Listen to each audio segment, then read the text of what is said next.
80% بچوں کو پوری خوراک نہیں ملتی. یہ پنجاب گورنمنٹ کے ادارے کے اعداد و شمار ہیں.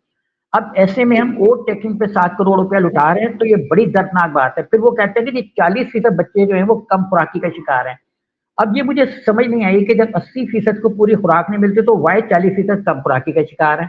غذائی کمی کا شکار ہی ایکچولی 80% بچے, اور اسٹنٹڈ جو یہاں پہ گروتھ ہو رہی ہے وہ 50% پلس ہے, جو مطلب گورنمنٹ کے مختلف اعداد و شمار میں ظاہر ہوتا ہے. تو یہ اس المناک دور میں ہم دورے کر رہے ہیں تھانوں کے, ہمیں اپنی پروٹوکول چاہیے, تو یہ چیزیں دیکھنے والی ہیں. ایسے بڑی حکومت نہیں شرمناک. چلے گی. یہ صحیح بات ہے, بالکل صحیح کہہ رہے ہیں. اچھا, آج ایک اور ڈرامہ ہم نے دیکھا, وہ الیکشن کمیشن کی طرف سے, کہ جب وہ بات ہو رہی تھی وہاں پہ ریزرو سیٹس کے حوالے سے, تو انہوں نے ایسا شوشہ چھوڑا کہ جناب انہوں نے تو لیٹر لکھ دیا ہے سنی اتحاد کونسل نے کہ جناب ہمیں ریزرو سیٹس چاہیے ہی نہیں ہیں, اور ہم تو جناب یہ بالکل ڈیمانڈ ہی نہیں کر رہے ہیں. تو یہ جو ڈرامے بازی الیکشن کمیشن نے کی ہے, اور بعد میں پتہ چلا کہ نہیں, انہوں نے تو بات ہی اس کی نہیں کی تھی, انہوں نے تو ریزرو کوٹا کی بات کی ہوئی تھی خواتین کی.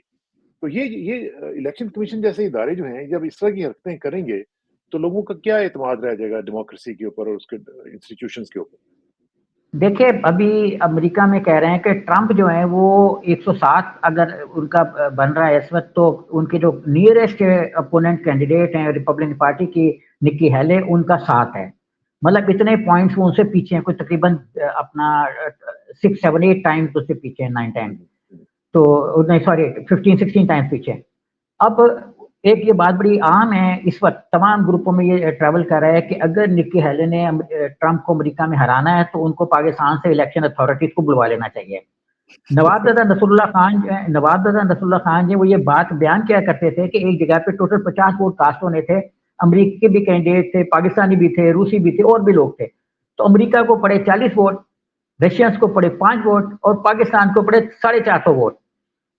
تو مطلب یہ کہ ٹوٹل ووٹ سے بھی وہ 9 ٹائمز ایکسیڈ کر گئے. تو ہمارے جو الیکشن کمیشن ہے وہ اسی طرح کے الیکشن کرا رہا ہے, اسی طرح کا اس کا پرسیپشن ہے, اور اس کا جو بیان ہوتا ہے وہ اس سے ہم یہ کنسیو کر سکتے ہیں جو آپ نے بھی سوال کیا کہ الیکشن کمیشن کی سوچ کی ڈائریکشن کیا ہے. مطلب یہ ظاہر کرتا ہے کہ انہوں نے وہ پوائنٹ ڈھونڈنے, تلاش کرنے, کھوجنے, جس کو کہتا ہے کہ جس میں کہیں نہ کہیں پی ٹی آئی کے خلاف ہمیں کوئی پوائنٹ مل جائے. اب ایکچولی انہوں نے یہ کہا تھا کہ جو ہمارے اپنے کینڈیڈیٹ ہیں ایکچولی یہ پارٹی کو ڈسکوالیفائی کر رہے تھے اگر وہ یہ کہتے کہ ہم نے اتنی نشستیں کھڑی سیٹوں پہ امیدوار کھڑے کیے اور اس میں خواتین کی کینڈیڈیٹس پہ نہیں تھیں. اب میجر سوال ہوتا ہے خواتین کی سیٹس کے حساب سے کہ ان کے کینڈیڈیٹ 5% کوٹا جنرل سیٹس پہ ہونا چاہیے. اب وہ ان کا نہیں تھا. اس پرسیپشن میں جب انہوں نے مانگا تو انہوں نے کہا کہ ہم نے کھڑے نہیں کیے, لہٰذا 5% کا کوٹا ہمارے اوپر انویلڈ ہے, اپلائی نہیں ہوتا. اس پرسیپشن میں انہوں نے کہا تھا. اس کو براڈر پس منظر میں انہوں نے نافذ کر دیا. یہ ایسے ہی جیسے جنرل ضیاء نے ریفرینڈم میں سوال کیا تھا کہ کیا آپ مسلمان ہیں, اگر آپ مسلمان ہیں تو میں پھر صدر ہو گیا, اور اس نے بھی اس قسم کے 98% ووٹ حاصل کر لیے تھے. 2% ووٹ پتہ نہیں کہاں چلے گئے اس وقت, باقی تو 100% بھی کر لیتے تو کیا تھا. جی یہ صحیح بات. لیکن سہیب بھائی دیکھیں, یہ جو اب صورتحال ہم دیکھ رہے ہیں اس میں لگ تو یہی رہا ہے کہ یہ ریزرو سیٹس میں ہیں یہ نہیں دینے جا رہے ہیں, یہ بلکہ الٹا بانٹ دیں گے یہ باقیوں میں. اگر اس طرح ہوتا ہے تو پھر پی ٹی آئی سے یہ مطالبہ کرنا کہ جی نہیں آپ لیٹس موو فارورڈ اینڈ اس طرح کر کے اور آپ چھوڑ دیں اور آپ بھول جائیں مینڈیٹ کو, یہ زیادتی نہیں ہوگی پھر؟ دیکھیے یہ ایسا نہیں بات صاحب بھی کہہ رہے ہیں, سارے کہہ رہے ہیں, آصف زرداری صاحب نے بھی ارشاد فرمایا, شہباز شریف صاحب نے بھی کل پریس کانفرنس کھڑکائی اللہ کے فضل سے, اور ان سب کا یہی کہنا تھا کہ بھول جاؤ, ہم باہمی مفاہمت کے ساتھ آگے چلیں گے ایک ساتھ. تو یہ ایسے ہی ہے جیسے ہم کوئی اے بی سی کسی کا بچہ مار دے پھر کہ مفاہمت کر لو جی, آگے چلو جی, تنازعات کو ختم کر دو. ماضی میں جو وہ بھول جاؤ. ہم کسی کی نوکری چھین لیں پھر اس کو کہیں گے یار تو تنازع ختم کر دے, ٹھیک ہے آگے چل. ہم کسی کے پلاٹ پہ قبضہ کر لیں پھر کہیں یار تنازعات ختم کرو, امن و امان کا تقاضا ہے کہ آگے چلو. تو قانون ایسے چلتا نہیں ہے. یہ مطلب اگر ہم نے جنگل کا قانون نافذ کرنا ہے تو پھر اس طرح ہم آگے چل سکتے ہیں مفاہمت کے ساتھ. ایکچولی جو اس وقت بندر بانٹ اسمبلی کے اندر نشستوں کی ہو رہی ہے, میں تو دیکھیں اگر یہاں پہ کوئی ہوتے چیف الیکشن کمیشن کی جگہ پہ جو ہمارے جیسے ججز تھے جنہوں نے عمران خان کو پہلے مقدمے میں سزا دی, دوسرے میں دی, تیسرے میں دی, یہ اس طرح کے اگر 2-3 ججز جیسے لوگ اگر الیکشن کمیشن میں ہوتے ہیں تو یہ تو آدھے گھنٹے کا فیصلہ تھا. دیکھیں یہ جو خواتین کی نشستوں کا فیصلہ ہے یہ کوئی اتنا بڑا کوئی اتنا گہرا آئینی نقطہ نہیں ہے کہ جس پہ غور و فکر تفکر فرماتا رہے ہمارا الیکشن کمیشن, وہ سوچتے ہی رہ جائے. اگر الیکشن کمیشن کے 4-5 لوگ اتنے دنوں سے اس پہ غور کریں گے سیٹیں دے نہ دیں تو اس کا مطلب یہ کہ کیپیسٹی کا ایشو بھی رائز کرتا ہے یہاں پہ. اس کا مطلب یہ کہ ایک تو ڈیسیجن میکنگ کی کمی ہے, دوسرا لا کی جو کنسیو کرتے ہیں اس کی کمی ہے کہ وہ نہ لا کو سمجھ پا رہے ہیں اور اتنے دنوں سے وہ اسی پہ ایک نقطے پہ غور فرما رہے ہیں. اچھا آپ کسی پہ اگر گند کھولنا ہو نا تو آپ اپوزیشن کو اس میں فریق بنا دیں. کسی بھی مقدمے میں اگر آپ ڈھیر سارے فریقین پیدا کر دیں گے تو آپ کیا اس کی طرف لے جائیں گے اس نقطے کو. جیسے آپ پورے محلے کو کسی قتل کے مقدمے میں فریق بنا دیں تو اے کہے گا ادھر ہے, بی کہے گا ادھر ہے, سی کہے گا ادھر ہے, تو سارے لوگ اپنے دائیں بائیں کی باتیں کریں گے. تو الیکشن کمیشن نے اس میں پیپلز پارٹی کو بھی فریق بنا دیا, اسی میں نون لیگ کو بھی فریق بنا دیا. ایکچولی یہ ان کی فریق اس میں بننا نہیں ہے. الیکشن کمیشن کو صرف پی ٹی آئی کے اور یا سنی تحریک کے دلائل سن کے فیصلہ کرنا چاہیے تھا. اس میں بدنیتی وہیں ظاہر ہو جاتی ہے جہاں ڈھیر سارے اس میں مطلع کو کہہ دیتے ہیں کہ آپ بھی بیچ میں آئیں.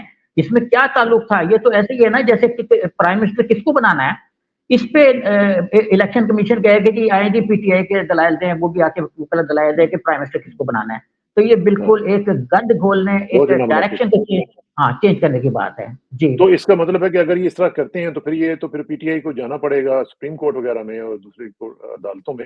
اور عدلیہ کا تو آپ کو حالت کا پتہ ہی ہے. محترم قاضی صاحب جو ہیں وہ تو بالکل خاموش ہو کے چپ کر کے سب کچھ دیکھ رہے ہیں, اور وہ مجھے لگتا ہے کہ کچھ ہی اور مار کے اوپر ہیں. اور بلکہ لوگ اب کہنا شروع ہو چکے ہوئے ہیں کہ وہ یہ جو کل بھی آپ کو یاد ہے آپ نے بات کی تھی اس حوالے سے کہ اگر یہ اس طرح کی اسٹرانگ حکومتیں بن رہی ہیں سو کالڈ, تو ان کا مقصد 2/3 اکثریت لینا ہے اور اس کے ذریعے پھر کچھ نہ کچھ اور آئینی ترامیم کرنی ہے. اور اس میں اب تو لوگوں نے یہ کہنا شروع کر دیا ہے کہ قاضی صاحب بھی جو ہے ایکسٹینشن کے چکر میں ہیں اور چاہتے ہیں کہ 3 سال تک ان کا ٹینڈر جو ہے وہ ہو جائے. تو کیا اس طرح کی بھی چیزیں ہو سکتی ہیں؟ دیکھیے وہ صورتحال وہ ہے کہ اسی اتار کے لونڈے سے دوا لیتے ہیں. یہ مطلب لونڈا کسی برے معنوں میں نہیں ہے, محاورہ ہے. تو ہے بالکل.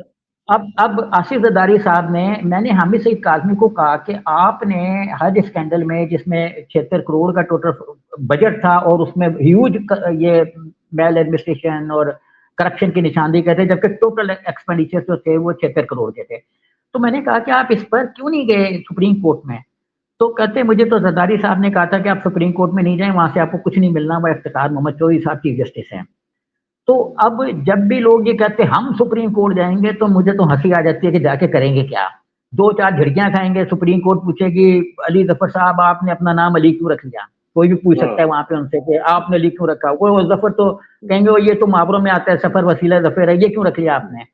تو جب اس قسم کے سوال ہاں تو وہ کہیں گے انہوں نے رکھا تھا تو آپ نے کیوں رکھ لیا. تو جب ناموں کی ان کے جو سابقے ہیں لاحق ہیں ان پہ ڈسکشن شروع ہو جائے, جب یہ سوال ہوں کہ تو کون ہے, فلانا وکیل کون ہے, فیصلے دینے کسی کو سنے بغیر دینا شروع ہو جائیں, تو ایسے ہی عدالتوں کا جو ہے نا وہ فیوچر وہی ہے جیسے ہم بھٹو کیس کا دیکھ رہے ہیں کہ بھٹو کیس آج کھلا ہے اور قبریں جو ہیں وہ, میں تو کہتا ہوں کہ بالکل جی کریں اس کو ٹرائل کریں اور بھٹو کو بے گناہ سب قرار دیں تاکہ لگ پتا جائے کہ ہماری جو سپریم کورٹ ہے, جو ہائی کورٹ ہے, وہ 20 سال تک کیا فیصلے کرتی رہی ہے. دیکھیں جسٹس مولوی مشتاق حسین, ہم یہ کنسیو کر سکتے ہیں کہ ایک فیصلہ غلط نہیں ہوتا کسی آدمی کا, ایک بلک آف ڈیسیجنز جو ہیں وہ نہیں ہوتے, غلط ہوتے ہیں. اگر مطلب ہائی کورٹ میں اس زمانے کی جو زیادہ دور میں 77 کے بعد جو ہائی کورٹ اور اس کے بعد جو سپریم کورٹ بنی, اگر ان کو یہی نہیں پتا تھا کہ ہم نے سول سوٹ کو کیسے چلانا ہے اور ایک کرمنل سوٹ کو کیسے چلانا ہے, فوجداری مقدمے میں کی کیا ریکوائرمنٹس ہیں, یہی بیسک ریکوائرمنٹ کا نہیں پتا ان کو, جو اس وقت سپریم کورٹ میں سوال اٹھا ہوا ہے, تو وہ فیصلے کس چیز پہ دیتے رہیں؟ مطلب پھر تو پورے کی پوری جو ان کی ایک عمارت ہے دھڑام سے وہ ساری کی ساری زمین بوس ہو جائے گی ان تمام فیصلوں کی. اور جن جن لوگوں کو مولوی مشتاق حسین کی عدالت نے سزائیں دی ہیں, جن جن کو انہوں نے سزائیں دی ہیں, اپنا انوار الحق صاحب نے تو ویریفائی کیا, توثیق کیا. اچھا میں تو بلکہ یہ کہوں گا جو نظریہ ضرور زندہ کیا تھا جسٹس انوار الحق صاحب نے, وہ کیس بھی آنا چاہیے کہ آیا کہ 77 کا مارشل لا درست تھا کہ نہیں تھا. جب چیف جسٹس اور ان کے پورے فل کورٹ میں یہ کیپیسٹی نہیں تھی کہ وہ ایک بھٹو کیس کا فیصلہ صحیح طریقے سے کر سکیں, تو پھر ان میں یہ کیپیسٹی کہاں سے پیدا ہو گئی کہ وہ مارشل لا کے نفاذ کا فیصلہ صحیح طریقے سے کر سکیں. مطلب ایک ایمبیگوٹی, ایک انسرٹینٹی کسی بھی چیز کے بارے میں پیدا ہو سکتی ہے. تو اس چیز کے بارے میں بھی ہمیں جانا چاہیے, کوئی نہ کوئی وکیل اٹھے اور وہ نظریے ضرور کو چیلنج کریں. اور ساتھ ساتھ ہم یہ بھی ویسے ایک چیز تو ہمیں ذرا اس پہ بھی گفتگو کرنی چاہیے کسی دن, کہ یہ جو ہمارے ملک میں اب ایکسٹینشنز کا بازار جو ہے وہ گرم ہو جاتا ہے, اور ایکسٹینشن کا جو کانسیپٹ ہے میرا خیال ہے کہ اس سے ہمیں جان چھوڑنی چاہیے، کیونکہ یہ پورے کے پورے ادارے کو تباہ کر دیتا ہے. ان کے اندر جن لوگوں نے آگے جانا ہوتا ہے ان کی ساری جو ایسپریشنز ہیں وہ ختم ہو جاتی ہیں. اس کے اوپر کسی دن گفتگو کرتے ہیں. لیکن ساتھ ساتھ یہ ذرا مجھے بتائیں کہ شہباز شریف صاحب جو ہیں، جو کہ ہمارے متوقع وزیر اعظم ہیں، انہوں نے پہلے ہی آتے ہی یہ ایک درفنتنی چھوڑ دی ہے، اور انہوں نے کہا جی کہ جناب ہم تو ذرا تیار کر دیں اپنے لوگوں کو کہ 2 سال جو ہیں یہ تو بڑے سخت گزرنے والے ہیں، بڑے زبردست قسم کی سختی ان کے اوپر لوگوں پہ آنے والی ہے. تو یہ کیا کس قسم کی سختی کی بات کر رہی ہیں؟ دیکھیں میں 2-4 جملے ایکسٹینشن پہ بھی فرما دیتا ہوں. ایک تو یہ کہ ایکسٹینشن ہمارے ہاں سیاست میں ہو رہی ہے، اور سیاست کے ایکسٹینشن کے اثرات تمام ان پہ مرتب ہو رہے ہیں. آپ دیکھیں کہ جی سندھ میں مراد علی شاہ کتنی ایکسٹینشن لے چکے. پہلے ان کے ابا جی حکومت کرتے رہے، اب انہوں نے ایکسٹینشن لے دی. اس سے پہلے اپنا بھٹو خاندان، آپ بھٹو کو دیکھیں وہ ایوب کے زمانے سے ایکسٹینشن پہ ایکسٹینشن، پھر بلاول، پھر زرداری، پھر زرداری، پھر زرداری. اچھا اسی طرح آپ نواز شریف دیکھ لیں. مجھے تو یہ لگتا ہے کہ اگر ملک میں یہ 2 خاندان نہ ہوتے، بھٹو کا اور نواز شریف صاحب کا، تو پاکستان پہ حکومت کون کرتا ہے؟ پاکستان کے 24 کروڑ لوگوں میں کوئی اس قابل ہی نہیں تھا کہ وہ پاکستان پہ حکومت کرتا. پنجاب پہ حکمران تو ہم نے مطلب حکمران پیدا ہی نہیں کیے. مجھے تو اس چیز پہ حیرت ہوتی ہے، اور کبھی کبھی ہنسی بھی آتی ہے کہ ہم اتنے نالائق لوگ ہیں کہ ہم ہر بار کبھی نواز شریف کو وزیر اعظم بنا دیتے ہیں، کبھی شہباز شریف کو بنا دیتے ہیں. 5 سال سے ہمیں نواز شریف اور شہباز شریف کے علاوہ نظر کچھ نہیں آ رہا. ایک عمران خان آیا تو اس کو 3 مقدموں میں جیل میں ڈال دیا، چوتھے کی سماعت ہو رہی ہے. ضمانتوں کی آپ نے بات کی، ضمانت ہونی کوئی نہیں. یہ ساری ایسے ایک مجھے نہیں لگتا کہ یہ نیئر فیوچر میں پھر کہوں گا نیئر فیوچر میں جب تک یہ معاملہ سیٹل ڈاؤن نہیں ہوتا.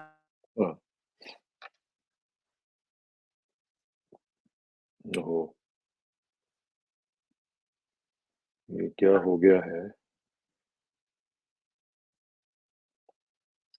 یہ جناب معاملہ جو ہے سگنل کے، آج کل آپ کو پتہ ہے نا پاکستان میں بڑا پرابلم چل رہا ہے، اور بہت ہی خطرناک قسم کی سچویشن چل رہی ہے.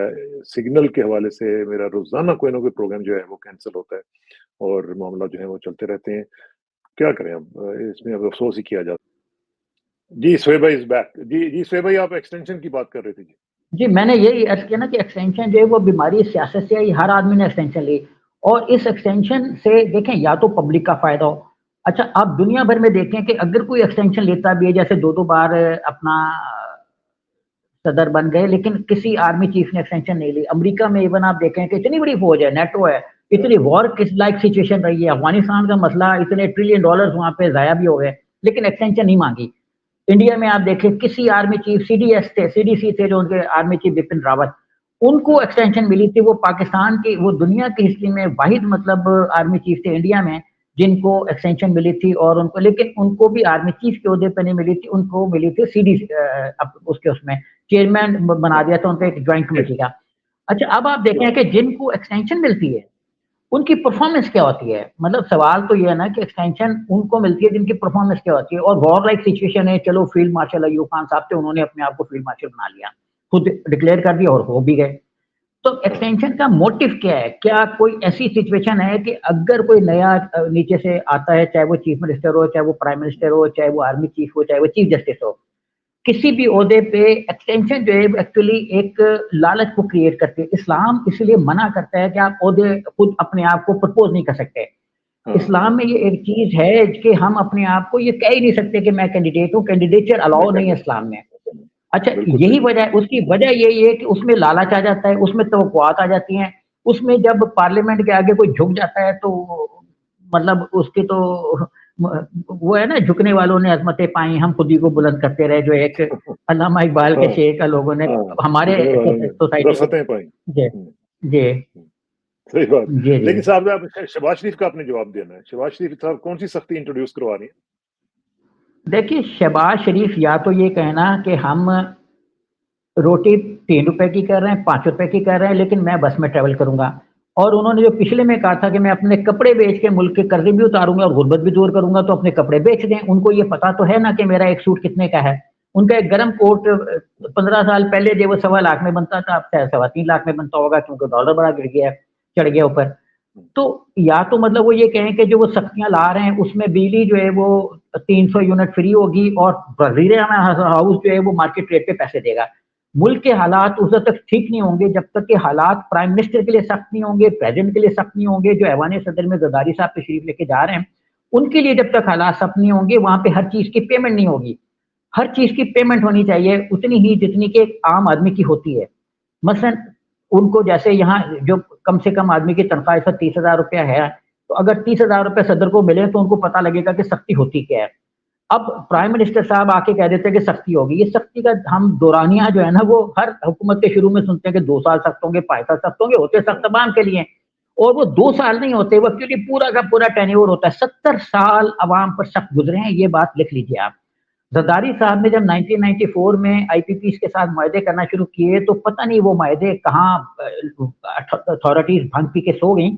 اس میں یہ لکھا ہوا تھا کہ یہ بلڈ آپریٹ ٹرانسفر کے پیٹرن پہ ہیں, اور 18 سال کے بعد یہ جو پروجیکٹ لگا ہوا ہے یہ ٹرانسفر ہو جائے گا اور مفت بجلی انرجی مفت کاسٹ کرے گی, یعنی انرجی مفت ہوگی. اچھا, پن بجلی جو ہے بھاشا سوری اپنا تربیرا ڈیم اور منگلا ڈیم اپنی تقریباً کاسٹ پوری کر چکے ہیں. منگلا ڈیم کی بجلی مائنس میں پڑ رہی ہے کہ جتنا کاسٹ اس پہ لگی تھی وہ اس پہ ساری کی ساری ریکور ہو گئی ہے, اب وہ مائنس میں, تو ہم اس کو 70 روپے کی کیسے بیچ رہے ہیں؟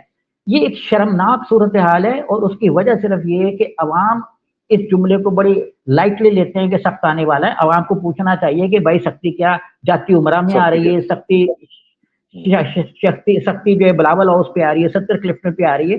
سختی کو ملٹیپلائی کرے اکراس دی بورڈ سب پر کریں, ان پہ نہ کریں کہ جن کے لوگوں کے 80% بچوں کو کھانے کو روٹی نہیں مل رہی, جو خود پنجاب حکومت نے تسلیم کیا ہے. ان پہ سختی نہ کرے, سختی ان پہ کریں جو اپنا 15 اے سی ایک پرائم منسٹر ہاؤس کے ایک کمرے میں چل رہے ہوتے اس کو بند کرے. یہ سختی ہے, یہ سختی ہے. ویسے میں ایک چیز آپ کو تھوڑا سا ریکارڈ پہ لے آؤں کہ میں نے پہلے یہ کبھی بات نہیں کی ہے, لیکن جو آپ بات کر رہے تھے نا کہ یہ کپڑے اپنے بیچ دیں, تو میں آپ کو بتاؤں ان کے کپڑوں سے بھی کچھ نہیں ملنا, کیونکہ مجھے ایک دفعہ یاد آ رہا ہے, یہ کافی پرانی بات ہے, جب میں نیو یارک میں ہوتا تھا تو ایک دفعہ محترم شہباز شریف صاحب میرے ساتھ فورٹ لی سے انہوں نے میرے ساتھ ہی آ رہے تھے, اور ہم لوگ مینہٹن سے گزر رہے تھے, تو مجھے کہتے ہیں یار مجھے یہاں سے کوئی شرٹ وغیرہ لینی ہے تو لے دو, یہ بتاؤ کہ کہاں سے سستی ترین کوئی شرٹ جو ہے وہ مل سکتی ہے. تو میں نے کہا کتنی, مطلب کہتے ہیں کوئی $5-10 کی جو مل جائے. تو اب میں حیران ہوا, میں نے کہا یار یہ دیکھو یہ کیسی باتیں کر رہے ہیں. بہرحال تو میں اس لیے آپ کو بتاؤں کہ یہ اگر ان کی آپ شرٹ اور پینٹ اور کوٹ وغیرہ بھی ملا لیں تو زیادہ سے زیادہ $30 کی بکے گی, اس لیے ان کے اوپر کوئی توقع نہ رکھیں آپ. اچھا, دوسری جو بات یہ آپ پہ جالیت ڈال رہے ہوں گے, یہاں وہ برانڈیڈ کپڑے پہنتے ہیں, یہاں جو چیف منسٹر وہ کسی نے گفٹ دیا ہوگا, وہ خود نہیں, اپنے پیسوں سے نہیں لیتے, اپنے پیسوں سے نہیں لیتے, یہ مجھے پتا ہے. ہاں, بڑے میاں صاحب کی بات اگر وہ ہو رہا ہے وہ 3 کروڑ کی گھڑی ہے, تو ایسے نہ کہیں وہ تو بڑے میاں صاحب کی ہے. اچھا, لیکن اب ذرا تھوڑا سا مجھے بتائیں ایم کے ساتھ کیا, کبھی کوئی آڈیو آ رہی ہے, کبھی دوسری آ رہی ہے, اب وہ گورنر صاحب کی بھی آ گئی ہے, اور اب وہ کہہ رہے ہیں کہ 100% نہیں 200% والے بھی جو کرپٹ ہیں اور جنہوں نے یہ ساری دھاندلی کی ہے. تو یہ ہو کیا رہا ہے ایم کیو ایم کو, تو میرے خیال ہے کوئی خاص کوئی کہتے ہیں کہ ایک ہی منسٹری دے کے ٹرکایا جا رہا ہے, تو یہ کیا بنے گا ان کے ساتھ؟ جی بالکل, دیکھیے ایم کیو ایم جو کسی زمانے میں پورے سندھ کی بھی اتنی طاقت تھی کہ وہ انٹیریئر سندھ پہ بھی ان کا سکہ چلتا تھا, سکھر میں بھی ان کی کافی اسٹرینتھ ہوتی تھی, اب وہ کنفائن ہو گئی ہے اور رحم و کرم کی بھیک مانگ رہی ہے. جیسے آپ دیکھیں نا یہ جو ویڈیوز آؤٹ ہو رہی ہیں, یہ ایکچولی ایک بڑا لو لیول پہ جا کے تو وہ اپنا بارگین کرنا چاہ رہے ہیں. گورنر ٹسوری صاحب چاہ رہے تھے کہ وہ فیوچر میں بھی کنٹینیو کریں, بلکہ کچھ حلقوں نے تو ان کا نام اڑا دیا تھا کہ وہ صدر بننے والے ہیں. اچھا, اسی طریقے سے اب ٹسوری صاحب نے یہ ایکسیپٹ کر لیا کہ باقیوں نے بھی, جو مصطفیٰ کمال بھی ہے, کہ پورے گروپ نے ایکسیپٹ کر لیا کہ کچھ 200% ریگنگ والے بھی ہیں. اب اتنی دیکھیں میسو ریگنگ کے بعد لوگ پوری بے شرمی کے ساتھ یہ کہہ رہے ہیں کہ ہم نے عوام کا مینڈیٹ حاصل کر لیا اور ہم حکومت کریں گے. اور اس پس منظر میں اگر آپ دیکھیں تو جو عالمی ادارے کہہ رہے ہیں, مسلسل کہہ رہے ہیں کہ اس گورنمنٹ کی رٹ نہیں ہے. ابھی آپ دیکھیں کہ جی آئی ایم ایف نے, جو ہم نے پچھلے سے ایک پروگرام میں بھی بات کی تھی, کہ آئی ایم ایف نے کنڈیشن کر دیا ہے کہ ایک جو اپنا الیکشن ہے, ایک پہلی قسط موجودہ گورنمنٹ کو ملے گی, دوسری قسط کیئر ٹیکر کو ملے گی, تیسری قسط جو فیوچر کی گورنمنٹ آنے والی اس کو ملے گی.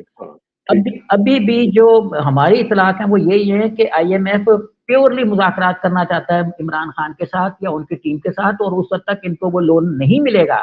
عمران خان نو میٹر کے عمران خان نے خط میں کیا لکھا ہے, عمران خان کا خط ان کو ملا ہے کہ نہیں, لیکن اس حقیقت میں کوئی شک نہیں ہے کہ جب تک آئی ایم ایف کے مذاکرات عمران خان کے ایسی ٹیم سے نہیں ہوں گے جو عمران خان سے ان کی پالیسی منوانے کی پوزیشن میں ہوگی, اس وقت تک پاکستان کو آئی ایم ایف سے قرضہ نہیں ملے گا, یہ بھول جائیں. اور دیکھیں IMF کو جو لیٹر لکھا ہے انہوں نے، جو لیٹر لکھا ہے اس کا مطلب ہے کہ ریلیونٹ ہے نہیں، اثر سے پہلے ہی دیکھیں یہ سچویشن پچھلے سال سے چل رہی ہے. جو 9 ماہ کی قسط آئی تھی اس میں پہلے قسط 3 مہینے بعد دینی تھی، تو وہ تینوں قسطیں کنڈیشنل تھیں مختلف ٹینیور سے، کیئر ٹیکر سے، ریگولر جو گورنمنٹ تھی اس سے، اس کے بعد کیئر ٹیکر سے، پھر اس کے بعد جو آگے فیوچر گورنمنٹ آنی تھی اس سے. اور ابھی آپ دیکھیں IMF کو، ورلڈ بینک کو، سب کو یہ پتا ہے IMF کے اگر فرض کریں 13 پروگرام 12 پروگرام شاید 12 یا 13 پروگرام دیے نواز شریف اور ان کی گورنمنٹ نے، پیپلز پارٹی گورنمنٹ نے، تو یہ 13 ان میں سے ایک پروگرام کامیاب ہوئے نواز شریف کا، باقی سارے ناکام گئے. اگر آپ IMF کا ڈیٹا اس وقت ان کے ورلڈ اس کی IMF کی اس پہ ویب سائٹ پہ پڑھا ہے، اسٹیٹ بینک کی ویب سائٹ پہ بھی پڑھا ہے، تو اگر آپ اس ڈیٹے کو پڑھ کے دیکھیں تو سارے پروگرام ناکام رہے. اور IMF کے پروگرام ناکام نہیں رہے، ورلڈ بینک کے پروگرام بھی ناکام رہے، چاہے وہ واٹر سپلائی کے ہوں چاہے کسی بھی چیز کے ہوں، یہ سارے کے سارے پروگرام ناکام رہے. یعنی ان میں کٹ لگتے رہے سوائے ایک پروگرام کے. عمران خان نے، آپ دیکھیں کہ انہوں نے سب سے بڑا معاہدہ کیا تھا IMF کے ساتھ، جو کہ اسٹول IMF لے کے پھر رہا تھا کہ تو اس میں سے نکال لے، مطلب IMF کا اسٹول لے کے عمران خان کے پیچھے آپ سے پیسے نکال لو. اور عمران خان نے $10 ارب کا لون منظور کروا کے اس میں سے کوئی میرا خیال ہے اس کا 40% یوز کیا تھا، باقی سارا واپس کر رہے تھے کہ بھائی ہمارے پیسے پورے ہو گئے. تو وہ بھی انہوں نے بجٹ کا جو اپنا تھا اس کو پورا کیا تھا، اپنے زر معاہدے کے ذخائر کو ٹھیک کیا تھا. تو بیسیکلی آپ یہ کہہ رہے ہیں کہ یہ مٹیریل نہیں کرتا، یہ میٹر ہی نہیں کرتا کہ عمران خان خط لکھے یا نہ لکھے، وہ ان کو قرضہ نہیں دیں گے موجودہ سینیریو میں نہیں دیں گے. دیکھیں اب عالمی ادارے جو ہے نا وہ پورے سیکوینس میں کام کرے، تو ان کا ایک پیٹرن ہوتا ہے. پہلے دیکھیں کہ جی موڈی کی سٹیٹمنٹ آئی، اس سے پہلے ایک اور ادارے کی سٹیٹمنٹ آئی، پھر موڈی صاحب نے فرمایا کہ رسکی ہے، ہاں وہی فچ کی آئی، پھر موڈیز کی آئی. اب IMF کے حوالے سے چیزیں سامنے آئیں گی، میں دیکھ لیتا. ابھی IMF نے تردید تو کر دی ہے کہ ہمیں عمران خان کا خط نہیں ملا، لیکن فیوچر میں وہ مان جائیں گے کہ خط ملا ہے، لیکن ارریلیونٹ ہے خط کا لکھا جانا ہے، کیونکہ پیسے پولیٹیکل اسٹیبلٹی اور پولیٹیکل اسٹرینتھ اور چاروں صوبوں میں کوہیشن کے بغیر نہیں ملیں گے. یہ آپ کہہ رہے ہیں. اچھا آخر میں صرف یہ مجھے بتائیں کہ یہ جو اپنے ایکسٹینشن کی بھی بات کی، تو اس میں مراد علی شاہ صاحب کا آپ نے ذکر کیا، تو وہ کہہ رہے ہیں کہ مجھے تو پانی کے صاف پانی کا ایک ٹاسک ملا ہے، تو وہ ہم بڑی جلدی حل کر دیں گے. تو یہ مجھے بتائیں کہ یہ اتنی دیر سے وہاں پہ ہیں، ابھی تک یہ سندھ میں صاف پانی کا مسئلہ نہیں حل کر سکے، یہ ہو کیا رہے گی وہاں پہ؟ دیکھیں کراچی میں کے نام سے 4 بڑے پروجیکٹ بنے جس پہ بلینز آف روپیز خرچ ہوئے. اب کئی 100 ارب روپے اس پہ والیوم ہو چکا ہوگا، K1 K2 K3 K4، اور اس پر عمران خان نے بھی کوئی 19 ارب روپے کا پیکج دیا K3 4 کے لیے. اچھا یہ سارے کے سارے پیسے کہاں گئے؟